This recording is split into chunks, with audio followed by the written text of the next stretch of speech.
Welcome student. हम लेकर आए हैं क्लास 11th का केमिस्ट्री का सेकंड मूल्यांकन पत्र।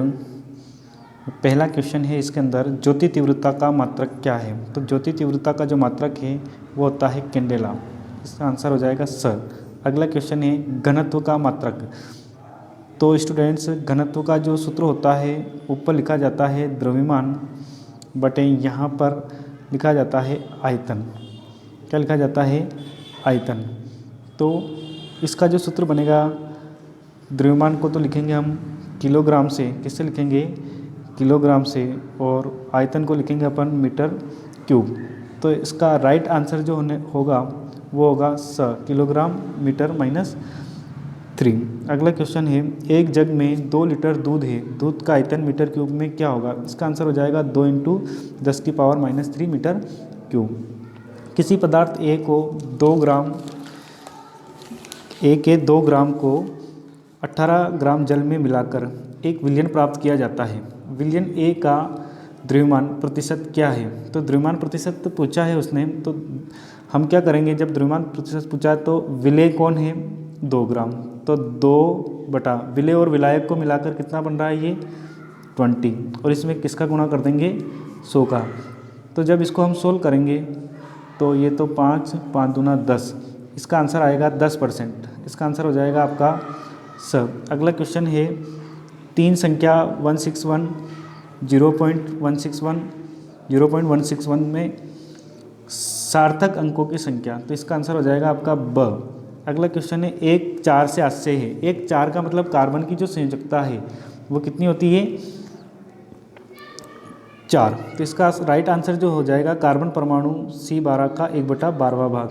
इसका आंसर हो जाएगा ब वाला। इसका राइट आंसर क्या होगा? ब वाला। अगला क्वेश्चन है, ब्रोमीन 3580 में प्रोटॉन व न्यूट्रॉन की संख्या। तो प्रोटॉन की संख्या तो इसके अंदर है 35 और न्यूट्रॉन की संख्या है 45। दोनों को जब हम ऐड करते हैं तो इनका आता है कुल योग 80। तो इसका आंसर हो जाएगा, राइट आंसर जो होगा वो होगा अ वाला, 35 और 40।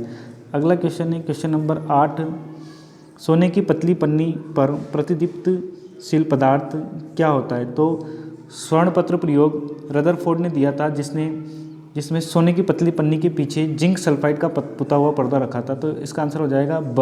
अगला क्वेश्चन है, हाइड्रोजन के कितने समस्थानिक होते हैं। तो हाइड्रोजन के 3 समस्थानिक होते हैं। ब इसका आंसर हो जाएगा। प्रकाश की गति कितनी होती है। प्रकाश की गति जो निर्वात में होती है वो होती है 3 × 10⁸ मीटर प्रति सेकंड। इसका आंसर हो जाएगा। अगला क्वेश्चन है, प्लांक स्थिरांक का मान होता है। प्लांक स्थिरांक का मान जो है वो 6.626 × 10⁻34 जूल/सेकंड होता है। लाइमन श्रेणी में स्पेक्ट्रम क्षेत्र होता है। तो लाइमन श्रेणी में स्पेक्ट्रम क्षेत्र जो होता है वो होता है पराबैंगनी। अगला क्वेश्चन है, हाइजेनबर्ग का अनिश्चितता सिद्धांत का सूत्र। इसका आंसर हो जाएगा आपका अ। अगला क्वेश्चन है, मुख्य क्वांटम संख्या n वाले कोष ये इलेक्ट्रॉनों की कुल संख्या कितनी होती है। तो इसकी होती है 2n² सूत्र से हम किसी भी कोष में अधिकतम इलेक्ट्रॉनों की संख्या ज्ञात कर सकते हैं। अगला क्वेश्चन है 15वां क्वेश्चन जो है, एप उपकोष में कक्षक व अधिकतम इलेक्ट्रॉनों की संख्या को कौन दर्शाता है। तो एप उपकोष जो है ये 7 कक्षकों से मिलकर बना है, जिसमें प्रत्येक कक्षक में 2 इलेक्ट्रॉन, मतलब कि कितने इलेक्ट्रॉन आ सकते हैं? 14। तो कक्षक तो कितने हैं इसके अंदर? 14। और इलेक्ट्रॉनों की संख्या कितनी है? 14। मतलब कि इसका आंसर जो होगा वो इसका आंसर हो जाएगा। कक्षक की संख्या 7 है और इलेक्ट्रॉन की संख्या 14 है। क्रोमियम का इलेक्ट्रॉनिक विन्यास।